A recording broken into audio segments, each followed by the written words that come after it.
بسم الله الرحمن الرحيم إن أولياؤه إلا المتقون صدق الله العظيم وصدق رسوله النبي الأمين المتين الكريم ونحن على ذلك لمن الشاهدين والشاكرين والحمد لله رب العالمين إن الله وملائكته يصلون على النبي يا أيها الذين آمنوا صلوا عليه وسلموا تسليما اللهم صل على سيدنا شفيعنا مولانا محمد وعلى وسلم صلوا عليه الصلاة والسلام عليك يا رسول الله صلى الله تعالى عليه وسلم غوث اعظم بنے بے سر و ساما مدد قبلہ دی مدد کعبہ ایما مدد بگرداب بلا افتادہ کشتی ضعیفان شکستہ راہ کے پشتی بحق خواجہ عثمان ہارونی مدد کن یا معین دین چشتی قادریم نارئی یا غوث اعظمی زنم دمز شیخ احمد رضا خان قطب عالمی زنم دمز شیخ اختر رضا خان قطب عالمی زنم بریلی کے تاجدار فرماتے ہیں سرور کہوں کہ مالک و مولا کہوں تجھے سرور کہوں کہ مالک و مولا کہوں تجھے باغ خلیل کا گل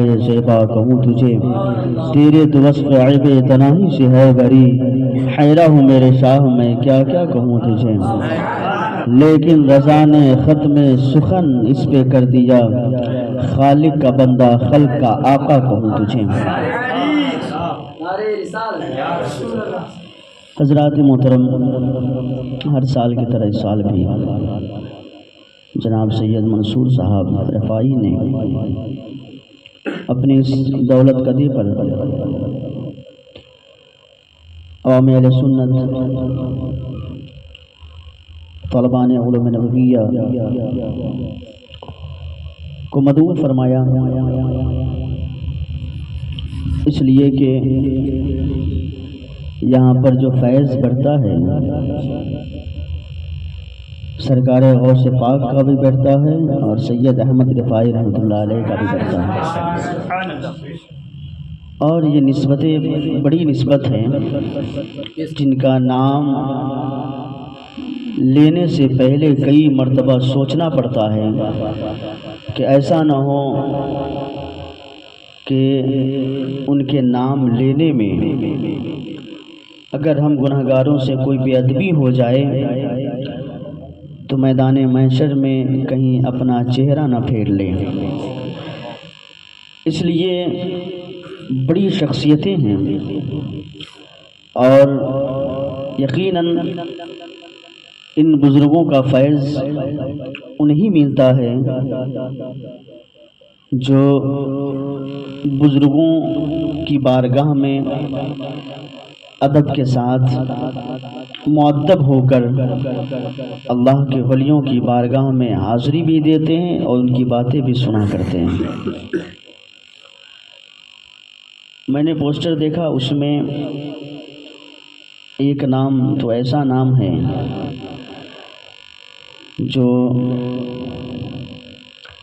یارغارِ سور بھی ہے یارغارِ مزار بھی ہے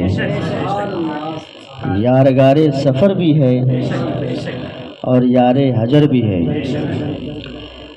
یعنی کہ جن کی صدق پر پوری زندگی صداقت ناز کرتی رہی اور ان کا نام لے لے کر صداقت کے خیرات ہم لوگ بھی حاصل کر لیتے ہیں ماشاءاللہ اللہ تبارک و تعالیٰ نے قرآن مقدس میں فرمایا ان اولیاؤہ الا المتقون متقی اللہ کے ولی ہوتے ہیں اب اگر کوئی فاسق و فاجر اب کوئی گناہوں میں ملوث رہنے والا برے اعمال والا اگر یہ اپنے آپ کو ولی کہہ دے تو یہ ولی نہیں ہو سکتے اس لیے کہ چاہے اس کے ماننے والے اسے ولی کہے اسے کسی کو کوئی فرق نہیں پڑتا، اس لیے قرآن خود کہہ رہا ہے ولی وہی ہوگا جو متقی ہوگا۔ اور تقوی کی جو علامہ بیضاوی رحمۃ اللہ تعالی علیہ نے تفسیر بیضاوی میں قسمیں بتائی ہیں، فرماتے ہیں کہ تقوی کی 3 قسمیں ہیں۔ علامہ بیضاوی فرماتے ہیں تقوی کی 3 قسمیں ہیں۔ ایک قسم تقوی شعار وہ ہوگا جو کفر و شرک سے اپنے آپ کو محفوظ رکھے گا، یہ بھی ایک تقوی ہے۔ دوسری قسم انہوں نے بیان فرمائی کہ تقوی شعار وہ ہوگا جو اعمال صالحہ کریں گے، نیک اعمال کریں گے۔ اور تیسری قسم بیان فرمائی ہے کہ وہ اللہ رب العزت کو دنیا اور دنیا میں جو کچھ ہے ان سب کو بھول کر اللہ اور اس کے رسول کو اپنے دل میں محبت کی جگہ رکھتے ہیں۔ یہ تقوی کی 3 قسمیں علامہ بیضاوی نے فرمایا، اور اگر ہم تینوں زاویوں کے اعتبار سے دیکھیں تو سب سے بڑا متقی نبیوں کے بعد اگر کوئی ہے تو صدیق اکبر رضی اللہ تعالی عنہ۔ اگر آپ دیکھ لیں کہیں نہ کہیں ایک تقوی میں کچھ آ جاتے ہیں کہ وہ کفر و شرک نہیں کرتے، لیکن اعمال صالحہ ان سے نہیں ہو پاتے۔ کہیں نہ کہیں دوسری قسم کسی کے اندر پالی جاتی ہے کہ کفر و شرک سے بچتا ہے اور اعمال صالحہ بھی کرتا ہے، لیکن یہ تیسری والی جو شرط ہے، دنیا اور دنیا میں جو کچھ ہے سب سے زیادہ جس سے محبت کی جائے وہ اللہ اور اس کے رسول ہیں، تو سب سے زیادہ محبت کرنے والا صدیق اکبر کی ذات ہے۔ جان کی باری آئی تو جان دے دیا، مال کی باری آئی تو نبی پاک سے فرمایا یا رسول اللہ گھر میں کچھ نہیں چھوڑا، بس آپ کی ذات اور اللہ رب العزت کی رحمت کو چھوڑا ہے۔ جب مال کی باری آئی تو مال بھی دے دیا، جان کی باری آئی تو غار طور میں یہ نہ دیکھا کہ سانپ ڈسے گا مر جاؤں گا، بلکہ یہ سوچا کہ اگر مروں گا بھی تو حضور کے سایہ میں مروں گا۔ تو جان کی باری آئی جان دے دی، مال کی باری آئی تو مال دے دی، اور جب اولاد کی باری آئی تو اولاد بھی دے دی۔ تو یہ صدیق اکبر رضی اللہ تعالیٰ عنہ کی ذات ہے، یہ متقی ہیں۔ اور انہی تقوی شعاروں میں ایک نام ایسا بھی آتا ہے جنہیں ہم اور آپ شیخ المشائخ سیدنا سرکار سید احمد کبیر رفاعی رحمۃ اللہ تعالی علیہ کے نام سے جانتے ہیں۔ یہ کون شخصیتیں ہیں؟ یہ وہ شخصیت ہے کہ ابھی پیدا بھی نہ ہوئے تھے کہ بڑے بڑے بزرگان دین نے آپ کے آنے کی بشارتیں دی ہیں۔ حضرت ابو الوفا محمد بن محمد کیسی رحمۃ اللہ تعالی علیہ، آپ اس گاؤں سے گزر رہے تھے جس گاؤں میں سرکار سید احمد کبیر رفاعی رحمۃ اللہ تعالی علیہ کے والدین رہتے تھے۔ آپ کے گاؤں تھے جس ام عبیدہ کہا جاتا ہے، ام عبیدہ یہ گاؤں ہے۔ اللہ رب العزت کی بارگاہ میں دعا کرے کہ اللہ تبارک و تعالیٰ سب کی حاضری وہاں پر مبارک فرما دے۔ آپ ہی لوگ کی دعا کی وجہ سے میری بھی حاضری بھی ہوئی، اور وہ جگہ ایسی جگہ ہے جہاں آپ بیٹھ جائیں تو یقیناً دنیا کو بھول جائیں گے۔ اللہ تبارک و تعالیٰ آپ سب کی حاضری وہاں پر مبارک فرمائے۔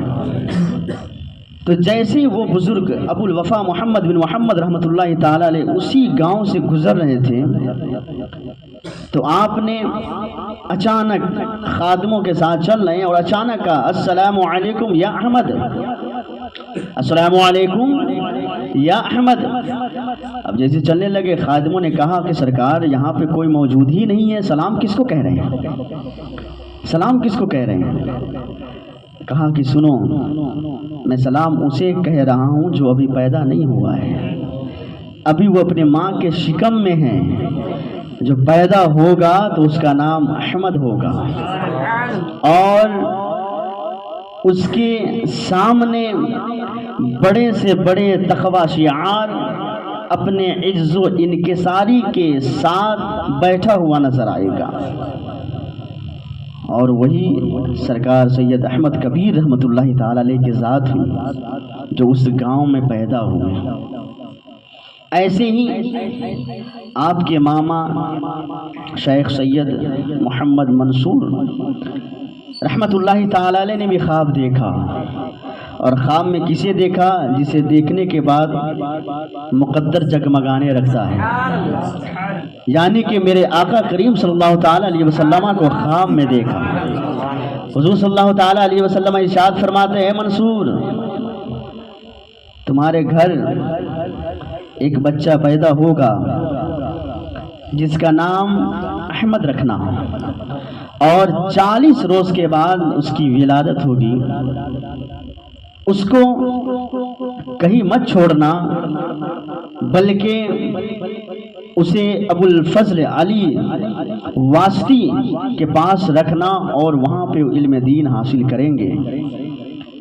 حضرت سید منصور رحمۃ اللہ تعالی علیہ 40 روز کے بعد دیکھتے ہیں کہ نبی پاک صلی اللہ تعالی علیہ وسلم کی بشارت پوری ہوتی ہے، اور آپ کی بہن کے گھر حضرت سید احمد کبیر رفاعی رحمۃ اللہ تعالی علیہ کی پیدائش ہو جاتی ہے۔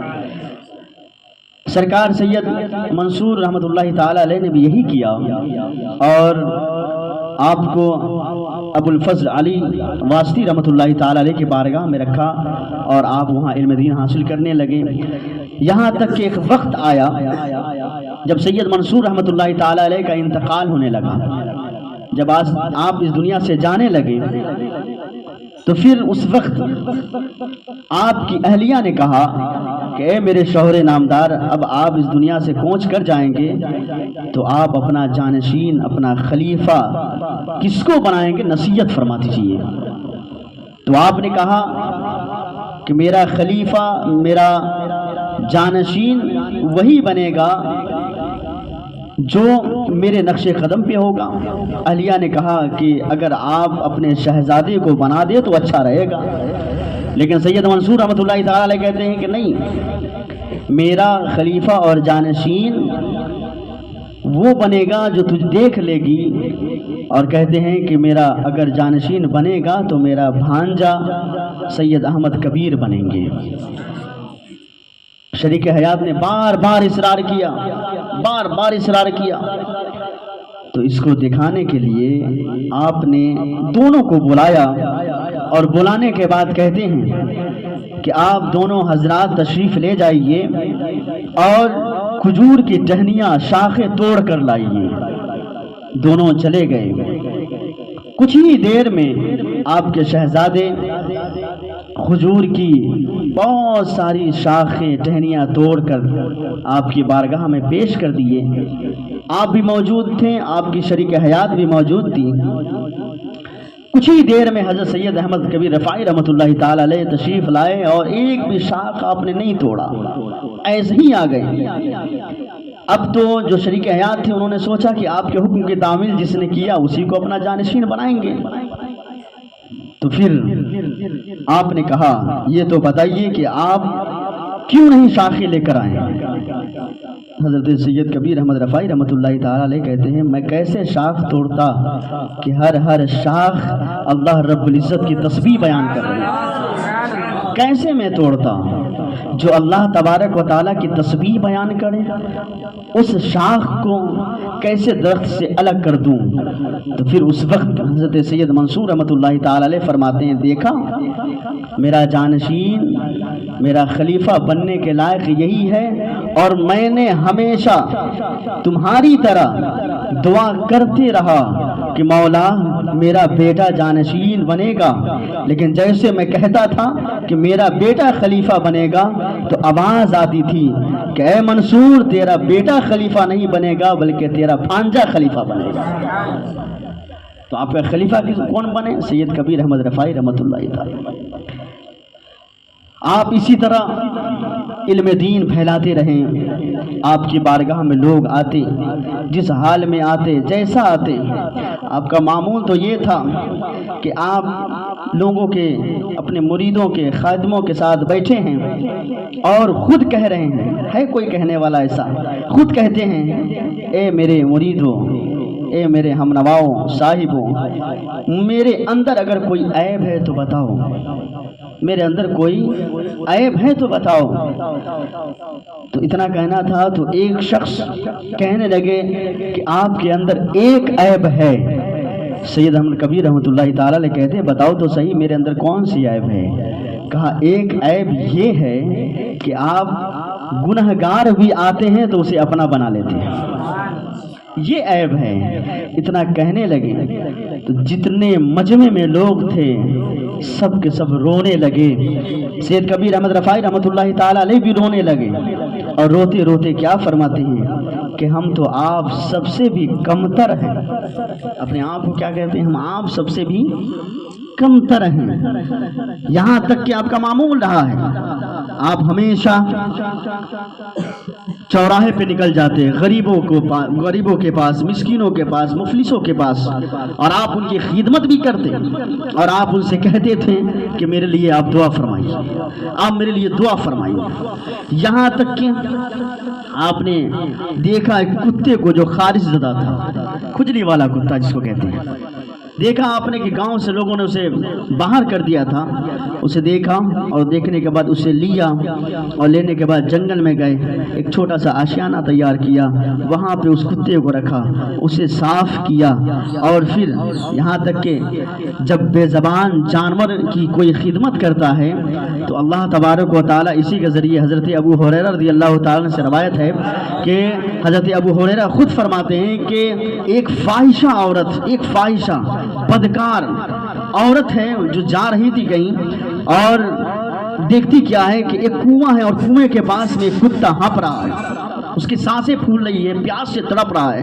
تو اس فاحشہ عورت نے اپنے پاؤں سے موزہ ایک نکالا اور اس کنویں سے پانی نکالا، اور پانی نکالنے کے بعد اس کتے کو پلایا۔ حضرت ابو ہریرہ کہتے ہیں کہ یہی ادا اللہ کو اتنا پسند آیا کہ وہ جنتی ہو گئی، وہ جنت میں چلی گئی۔ یعنی بے زبان جانور کی کتنی خدمت کی جائے اللہ رب العزت اس کا اجر عطا فرماتا۔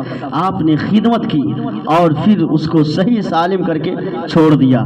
حضرت احمد کبیر رفاعی رحمۃ اللہ تعالی نے کہا تو یہ تھا کہ آپ جب حج کے لیے نکلے تھے، جب حج کے لیے آپ 555 ہجری میں جب آپ حج کے لیے نکلے، اور یہ روایت خود سرکار اعلیٰ حضرت نے بیان فرمایا، فتاوی رضویہ کے 28 جلد میں سرکار اعلیٰ حضرت فرماتے ہیں کہ سرکار سید احمد کبیر رحمۃ اللہ تعالی علیہ جب حج کے لیے نکلے تھے، اور حوالہ دیا ہے کہ اپنے وقت کے مجدد حضرت جلال الدین سیوطی رحمۃ اللہ تعالی علیہ کی کتاب ہے الفتاوی للحاوی، اس سے حوالہ آپ نے فرمایا ہے۔ تو جس نے نقل کیا وہ بھی اپنے وقت کا مجدد، اور جس کے کتاب سے نقل کیا گیا وہ بھی اپنے وقت کا مجدد۔ آپ فرماتے ہیں کہ حج کے لیے جب گئے سرکار سید کبیر رفاعی رحمۃ اللہ تعالی علیہ جب حج کے لیے گئے اور آپ نے حج فرمایا، اس کے بعد نبی پاک صلی اللہ تعالی علیہ وسلم کی بارگاہ میں حاضری دی، اور حاضری دینے کے بعد آپ نے کہا السلام علیکم یا جدی۔ اتنا کہنا تھا کہ آواز آئی وعلیکم السلام ولدی، کہا السلام علیکم میرے ابا جان، تو ادھر سے جواب کیا ہے؟ جواب آیا وعلیکم السلام میرے بیٹے، وعلیکم السلام میرے بیٹے۔ حضرت احمد کبیر رفاعی رحمۃ اللہ تعالی علیہ کہنے لگے سرکار میں بہت دور آپ سے رہتا ہوں، اور میں تو جسمانی طور پر آپ کی بارگاہ میں حاضری نہ دے سکا، لیکن روحانی طور پر آپ کے چوکٹ کے بوسے ضرور دیا کرتا تھا۔ آج میری خواہش ہے کہ آپ اپنے مقدس ہاتھ کو اپنے قبر انور سے نکالیں تاکہ میرے جو بیتاب ہونٹ ہے اس ہاتھ سے لگ جائے اور میں چوم لوں۔ دعا فرمائی تھی، اور ادھر نبی پاک صلی اللہ تعالی علیہ وسلم نے اپنا داہنا ہاتھ قبر انور سے نکالا، اور نکالنا تھا حضرت سید احمد کبیر رحمۃ اللہ تعالی علیہ آگے بڑھے اور چومنا شروع کر دیا۔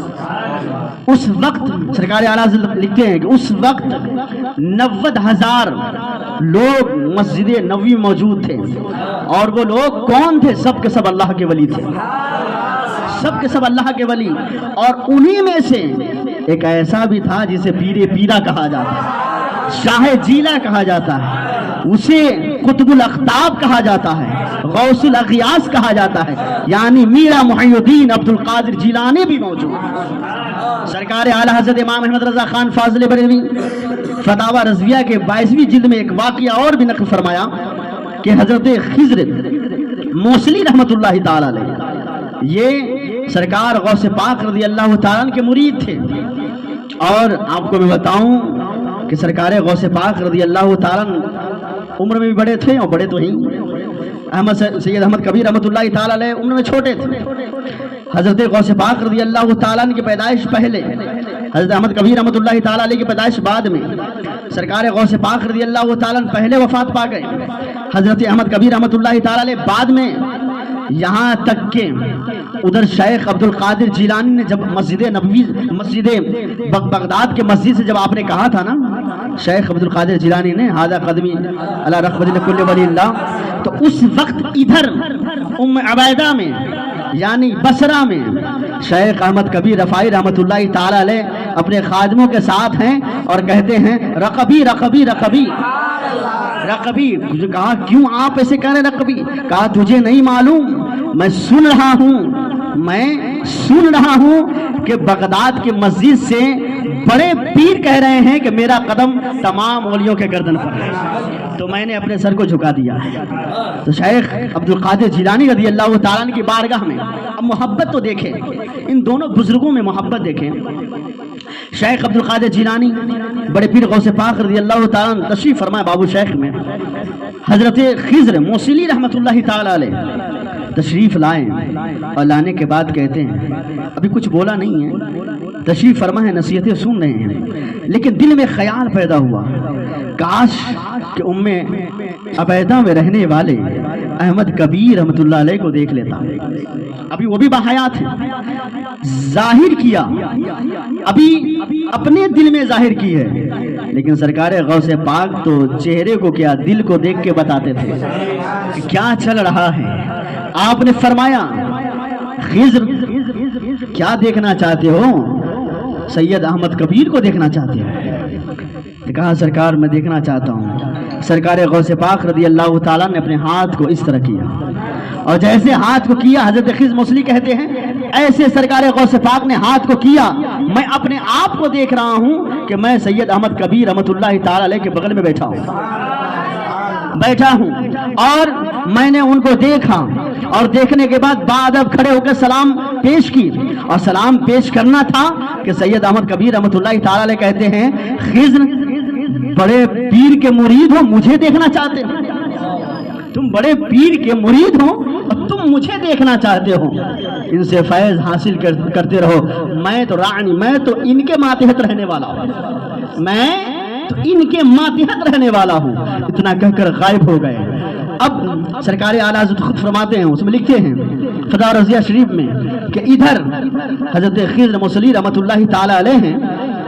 آپ سرکار غوث پاک رضی اللہ تعالیٰ کی وصال کے بعد دل میں خیال پیدا ہوا کہ میرا پیر غوث پاک تھا تو بیٹھے بیٹھے دکھا دیا کرتا تھا، لیکن اب نہیں ہے، تو میں چاہتا ہوں کہ میں بصرہ جاؤں، ام عبیدہ میں جاؤں اور جا کر سید احمد کبیر رحمت اللہ تعالیٰ علیہ کو دیکھ لوں. آپ وہاں سے چلیں اور جیسے آپ وہاں پہنچے دیکھتے کیا ہے ہو بہو جو شیخ نے دکھایا تھا جس ذات کو، وہ ذات تو یہاں بیٹھی ہوئی ہے. آپ گئے وہاں پر اور جیسے جانا تھا سید احمد کبیر رحمت اللہ تعالی علیہ حضرت خضر موصلی کو دیکھا اور مسکرانے لگے اور آپ ایک جملہ ارشاد فرمایا. کہا ایک بار دیکھنے سے دل نہیں بھرا تھا، ایک بار دیکھنے سے دل نہیں بھرا، پھر چلے آئے. آپ تشریف لے آتے. سرکار شیخ احمد کبیر رحمت اللہ تعالی علیہ کی ذات بہت بڑی ذات ہے. حالات تو ایسے ہیں کہ کچھ لوگ جو حضرت رفاعی رحمت اللہ تعالی علیہ کو ہی مانتے ہیں صرف، وہ کبھی کبھی سرکار غوث پاک کے بھی شان میں گستاخی کر چھوڑتے ہیں. اور جو صرف شیخ عبد القادر جیلانی رضی اللہ تعالیٰ عنہ سے عقیدت رکھتے ہیں، وہ کبھی کبھی سید احمد کبیر رفاعی رحمت اللہ تعالیٰ علیہ کی بھی شان میں گستاخی کر دیتے ہیں. نہیں، بلکہ یہ بزرگ ایسے ہیں، یہ ایسے بزرگ ہیں ان کے نام کا مالا جب جب کر کتنے ایسے لوگ ہوئے ہیں جو اللہ کے ولی بن گئے. اسی لیے یہ بڑی بزرگ ہیں، بڑی ہستیاں ہیں. یہاں تک کہ ان کا معاملہ یہ تھا، بس آخری بات میں کہہ دوں کہ جو لوگ آتے جاتے سب سے ملاقات ہوتی تھی، لیکن کچھ ایسے بھی لوگ ہوتے تھے کچھ جو سب کی بس کی بات نہیں ہوتی ہے کہ ملاقات ان سے کر لیا جائے۔ شیخ احمد کبیر رفاعی رحمۃ اللہ تعالیٰ علیہ ان میں سے تھے کہ آپ کے بھانجے حضرت جمال الدین رحمۃ اللہ تعالیٰ علیہ آپ کہتے ہیں کہ میرا شیخ جو ہے نہ جانے کہاں کبھی کبھی چلے جاتے ہیں، آپ نے کیا کیا کہ آپ کے پیچھے پیچھے ہو لیے۔ شیخ جمال الدین رحمۃ اللہ تعالیٰ علیہ آپ کے پیچھے پیچھے ہو لیے۔ ادھر حضرت سید احمد کبیر رفاعی رحمۃ اللہ تعالیٰ علیہ آپ تشریف لے گئے ایک ایسے جنگل میں جہاں پہ پتریلی زمین تھی، آپ پتھروں کے سائے پتھروں کے قریب بیٹھ گئے۔ ادھر جمال الدین رحمۃ اللہ تعالیٰ علیہ ایک طرف چھپ کر دیکھنے لگے آپ کو کہ یہاں پر یہ کیوں آتے ہیں، وجہ کیا ہے آنے کی۔ اللہ اکبر، انہوں نے دیکھا اور دیکھا تو دیکھتے رہ گئے۔ کیا دیکھا؟ ایک بزرگ آئے اور وہ بھی ہوا میں اڑتے ہوئے، ایک بزرگ آئے اور بیٹھ گئے سامنے، اور انہوں نے کہا کہ میں 20 روز سے بھوکا ہوں، مسلسل کام کر رہا ہوں، 20 روز سے بھوکا ہوں، مجھے کھانے کی طبیعت ہے، مجھے کھانا کھلا دیجیے۔ سید احمد کبیر رحمۃ اللہ تعالیٰ نے کہا ہے جنگل میں، گھر میں تھوڑی ہے کہ جلدی سے نکلوا کر کھلا دیں، جنگل میں ہیں آپ نے فرمایا کیا کھانا چاہتے ہو؟ جب اتنا کہا تو انہوں نے کہا کہ مرغیابیاں، کچھ پرندے آسمان میں اڑ رہے تھے، تو انہوں نے کہا کہ یہ پرندہ کھانا چاہتا ہوں اور پھر روٹی کھانا چاہتا ہوں۔ تو آپ نے کہا بس اتنی سی بات ہے۔ آپ نے حکم دیا مرغیابیاں پرندوں میں سے ایک پرندے کو کہ تم آؤ اور آنے کے بعد اس بزرگ کی غذا بن جاؤ۔ اتنا کہنا تھا، ان میں سے ایک پرندہ بھونا ہوا، کچا نہیں بھونا ہوا، وہ بزرگ کی بارگاہ میں حاضر۔ اب گوشت کا انتظام ہو گیا، اب روٹی بھی انتظام کرنے تھے نا۔ آپ جہاں پہ بیٹھے تھے 2 پتھر اٹھایا، اور اٹھانے کے بعد اس بزرگ کی بارگاہ میں، اس بزرگ جو ضعیف شخص تھے ان کی بارگاہ میں آپ نے رکھ دیا۔ جیسے رکھنا تھا وہ پتھر روٹیوں میں بدل گئی، وہ پتھر روٹیوں میں بدل گئی، اور وہ شخص کھائے شکم سیر ہو کر اور کھا کر چلے گئے۔ اب ادھر جمال الدین رحمۃ اللہ تعالیٰ جو آپ کے بھانجے وہ سب دیکھ رہے ہیں، تو انہوں نے کہا کہ دیکھتے ہیں اب کیا کرتے ہیں۔ جیسے وہ شخص چلا گیا، ادھر شیخ سید احمد کبیر رفاعی رحمۃ اللہ تعالیٰ علیہ نے آپ ہڈیوں کو جمع کیا، اور جمع کرنے کے بعد حکم دیتے ہیں کہ جانے والا کھا کر چلا گیا، اب تم ہی چلی جا، اب تم ہی چلی جا۔ جتنی ہڈیاں بکھری پڑی تھی وہ ایک جگہ جمع ہو کر پھر سے مرغیابی وہ پرندہ بنا اور پھر اڑ کر چلا گیا۔ یہ ایسے بزرگ ہیں، ایسے بزرگ ہیں، اور یہاں تک کہ خود فرماتے ہیں، میں ان سے کہوں جو حضرت شیخ سید احمد کبیر رفاعی رحمۃ اللہ تعالیٰ علیہ سے عشق رکھنے کے ساتھ ساتھ دوسرے اللہ کے ولی کے گستاخ بن جاتے ہیں۔ اللہ اکبر، خود فرماتے ہیں، آپ فرماتے ہیں ایک شخص ایسا بھی تھا جو آپ ہی کا مرید تھا اور کھڑا ہو کر آپ کی قصیدے پڑھ رہا تھا، لیکن اچانک ایک مرید ایسا بھی تھا جو شیخ عبد القادر جیلانی کا مرید تھا، وہ بھی کھڑے ہوئے اور ہونے کے بعد کہنے لگے کہ یہ شیخ سید احمد کبیر رفاعی رحمۃ اللہ تعالیٰ علیہ کی تعریف بیان کر رہے ہیں تو میں بھی اپنے شیخ کی تعریف بیان کرتا ہوں۔ کھڑے ہو کر بیان کرنے لگے، جیسے بیان کرنے لگے کچھ وہاں پہ مردین بیٹھے تھے سید رفاعی رحمۃ اللہ تعالیٰ علیہ کے، انہوں نے روکنا شروع کر دیا، نہیں، اس مجلس میں اگر کسی کی تعریف و توصیف ہوگی تو وہ شیخ سید احمد کبیر رفاعی رحمۃ اللہ تعالیٰ علیہ کی تعریف ہوگی، آپ ان کی تعریف کریں۔ اتنا کہنا تھا، جیسے ہی سید رفاعی رحمۃ اللہ تعالیٰ نے اس بات کو سنا تو انہیں خاموش کیا، اور خاموش کرنے کے ساتھ ساتھ فرمایا کہ تم اپنے شیخ کی بڑائی بیان کرتے رہو، میں بھی سنوں گا، سب بھی سنیں گے، سب سنیں گے، اس لیے کہ میں ان کے ماتحت ہوں، وہ میرے ماتحت نہیں ہے، یعنی کہ وہ سب کے شیخ ہیں جسے شیخ عبد القادر جیلانی کہا جاتا ہے۔ جیسے انہوں نے تعریف بیان کرنا شروع کر دی، اس کے بعد سید رفاعی رحمۃ اللہ تعالی علیہ فرماتے ہیں کہ سنو، یہ اس شیخ کی باتیں کر رہا ہے جس کے ایک ہاتھ میں شریعت ہے تو دوسرے ہاتھ میں طریقت ہے.